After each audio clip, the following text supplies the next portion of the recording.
Всем привет! Вы на канале Готовим с Оксаной Пашко. Шоколадные медовые коржи, нежнейший сливочный крем, сочная кисло-сладкая малина и много орехов. Все это кроется в шикарном торте под названием «Спартак». Есть много вариантов тортов с таким названием, но я очень рекомендую попробовать именно этот торт. Подписывайтесь на мой канал и узнавайте еще больше вкусных и простых рецептов. Сначала приготовим тесто. В кастрюлю насыпаем 200 грамм сахара, кладем 100 грамм сливочного масла и наливаем 2 столовые ложки меда.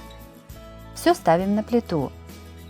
Растапливаем ингредиенты на маленьком огне, при этом постоянно перемешивая. Как только все ингредиенты растопились и смешались, снимаем смесь с огня. До кипения доводить ее не нужно. Сюда же насыпаем 1,5 чайных ложки соды и разбиваем 2 яйца.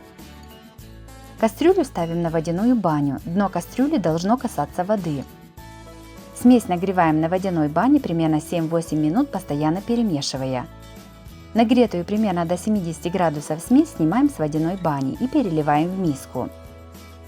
Добавляем 300 грамм муки, обязательно просеивая ее через сито. Сюда же просеиваем 3 столовых ложки какао и насыпаем 1 чайную ложку разрыхлителя. Все перемешиваем. Тесто вымешиваем сначала ложкой, а затем руками. Если не хватает муки, то добавляем ее еще. Для замеса теста мне понадобилось 450 грамм муки. В зависимости от клейкости муки ее может понадобиться немного больше или меньше. Тесто должно получиться мягким, однородным и слегка липнущим к рукам. Миску с тестом накрываем пищевой пленкой и ставим настаиваться и остывать в холодильник примерно на 1 час. Пока охлаждается тесто, подготовим заварную основу для крема.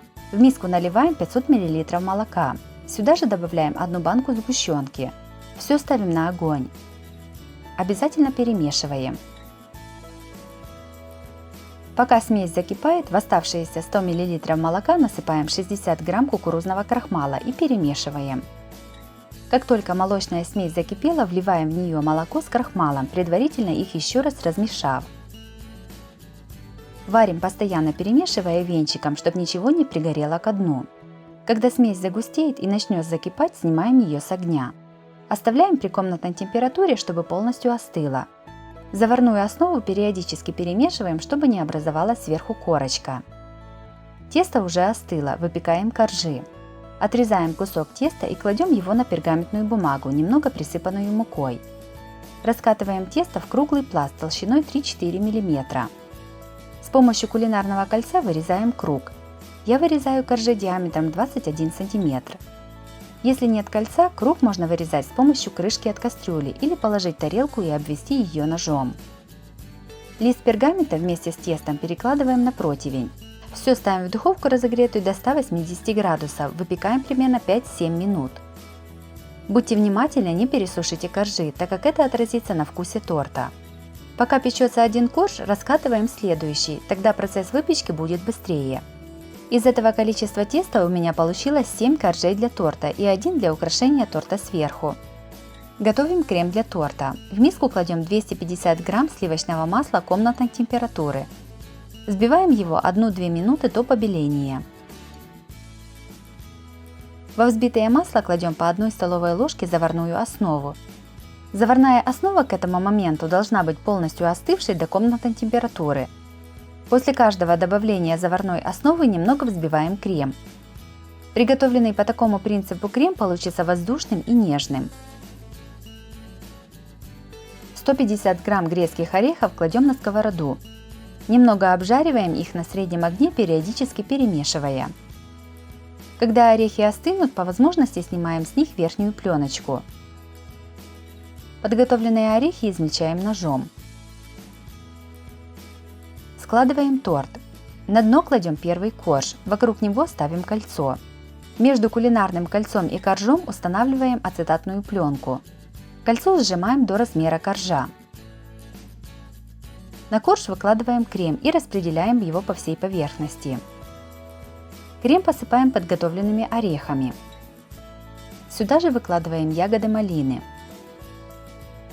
Кладем следующий корж. Снова наносим крем, посыпаем орехами и выкладываем малину. Всего для начинки торта мне понадобилось 400 грамм малины, это без украшения.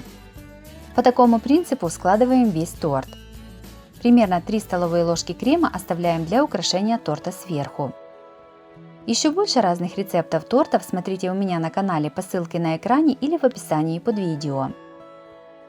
Последний корж кремом смазывать не нужно. Торт накрываем пищевой пленкой и ставим настаиваться в холодильник минимум на 4 часа, а лучше на целую ночь. Прошла ночь, достаем торт из холодильника и снимаем кулинарное кольцо. Торт переставляем на блюдо, на котором будем подавать его на стол. И снимаем ацетатную пленку. По бокам и сверху торт обмазываем оставшимся кремом.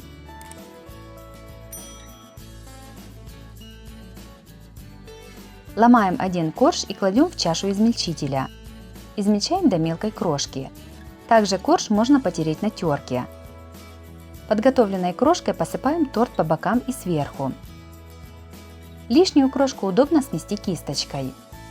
Сверху на торт красивой горкой выкладываем ягоды малины. Украшаем листиками мяты.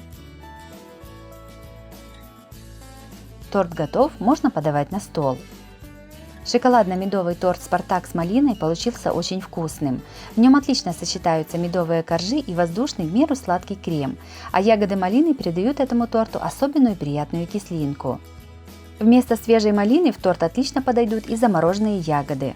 Единственный минус в том, что разрез не будет таким четким.